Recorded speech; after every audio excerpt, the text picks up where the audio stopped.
For example, when a football is at rest,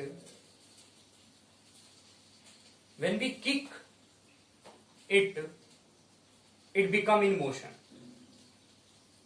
Anything which is at rest, if we want it become in motion, we have to apply some amount of force on it.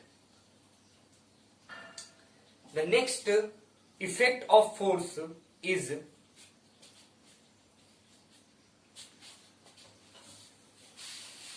force can change the speed of an object. Force can change the speed of an object, whether slow or fast. Let us see, if a bowler deliver their ball at the speed of 140 km per hour, batsman hit that ball out of the boundary at the speed of 200 km per hour. It means that the force applied by batsman on ball increase the speed of ball. So this is the second effect of force, which is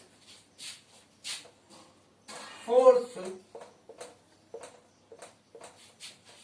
changes the speed of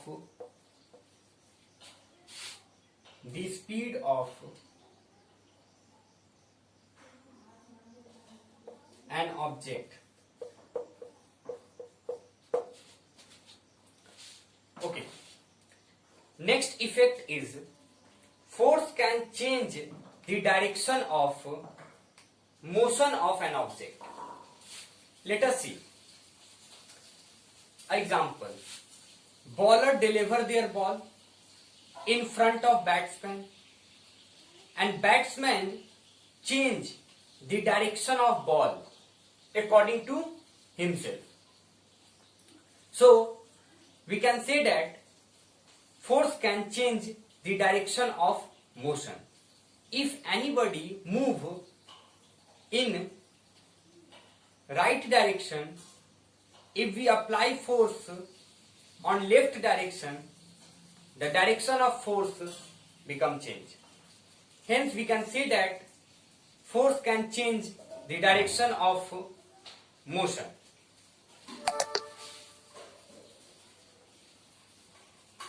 This is third effect of force, which is force can change the direction of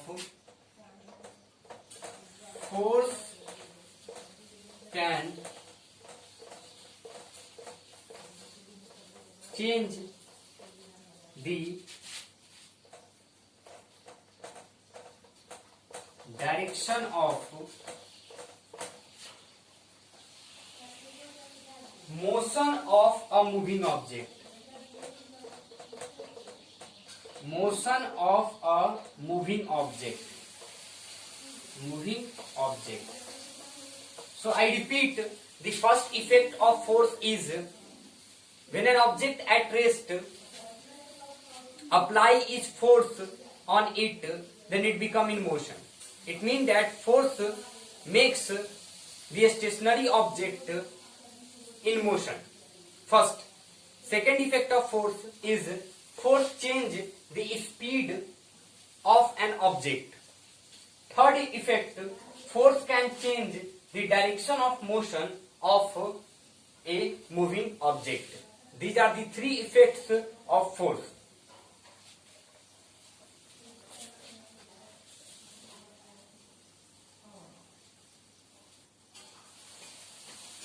Fourth effect of force is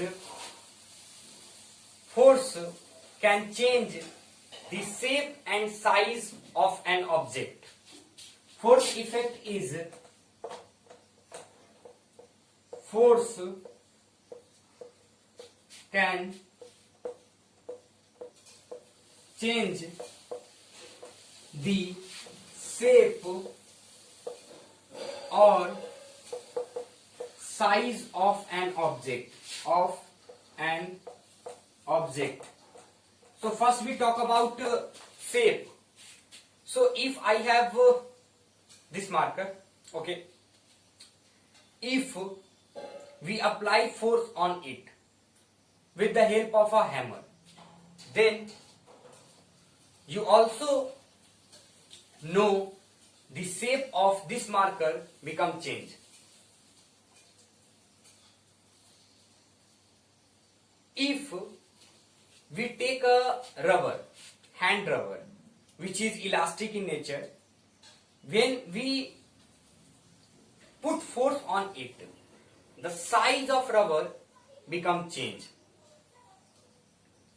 Okay, so with the help of these two examples, we can say that force can change the shape or size of an object.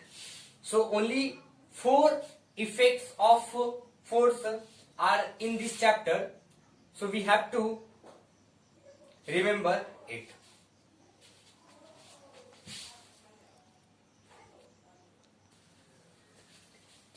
Next topic is describing a force.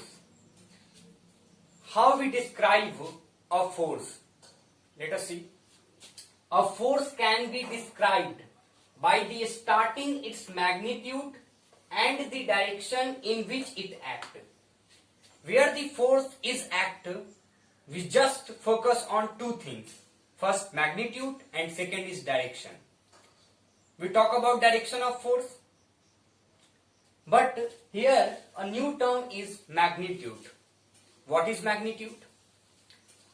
Let us assume when we go in market, buy a potato, what we say? Give me 5 kg of potato, where kg is a unit by which weight of potato is measured. And this numerical, so 5 kg of potato, here 5 is a numerical value which represent magnitude. Magnitude is a numerical value of any physical quantity. Physical quantity means weight, volume, velocity, speed, distance. These are the physical quantity having unit of meter per second, meter, second, kg. These are the units. Okay. The numerical value of any quantity is said to be its magnitude. But in this chapter, we can measure the magnitude by the help of arrow.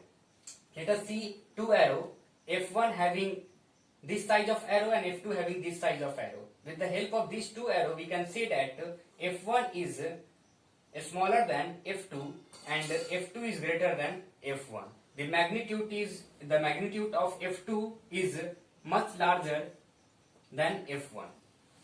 Thank you.